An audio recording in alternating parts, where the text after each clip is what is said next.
என்னது இது? ஒரு ஆட்டோ கூட நிப்பாட்ட மாட்டேங்கிறாங்க.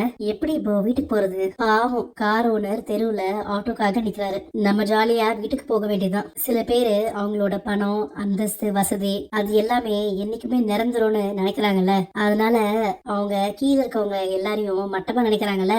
ஆனா வாழ்க்கையில ஒரு நாள் நீ கீழே போயிடுவ, நான் மேல ஏறி வந்துருவேன்னு சொன்னா அவங்க அதை நம்புவாங்க.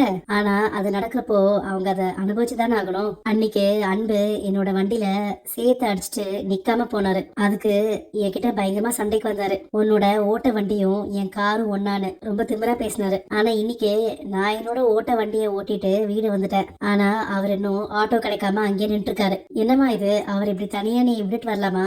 என்னையே வேண்டான்னு வீட்டை விட்டு துரத்துனவர் அவரு. அவரை எப்படி நான் என் வண்டியில உட்கார வச்சு கூட்டிட்டு வர முடியும்? நீ ரொம்ப மாறிட்ட கண்மணி. என்ன டிராப் பண்ணதுக்கு ரொம்ப தேங்க்ஸ். இப்படியே விட்டா வேலைக்கு ஆகாது சரசு. நம்ம ஏதாச்சும் செஞ்சாகணும். இவங்க ரெண்டு பேரும் இப்படி முறைச்சிட்டு நிக்கிறது நல்லதில்ல. சீக்கிரமா இவங்கள சேர்த்து வைக்கிறதுக்கு நம்ம ஏதாச்சும் பண்ணி ஆகணும். யார் இது காலிங் பெல் அடிச்சு ஓடுறது? நீதான் இந்த வேலையை பண்றதா?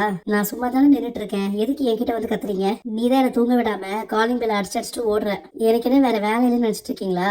நான் எதுக்கு உங்க காலிங் பெல் அடிச்சுட்டு ஓட போறேன்? வேற எதுக்கு? என்ன தூங்க விடாம பண்றதுக்கு தான். நீங்க தான் தேவையில்லாம என் வீட்டுக்கு எதிரிலே வந்து என்ன டார்ச்சர் பண்றீங்க. அண்ணே இதெல்லாம் பத்தாது, நம்ம இன்னும் நிறைய செய்யணும்.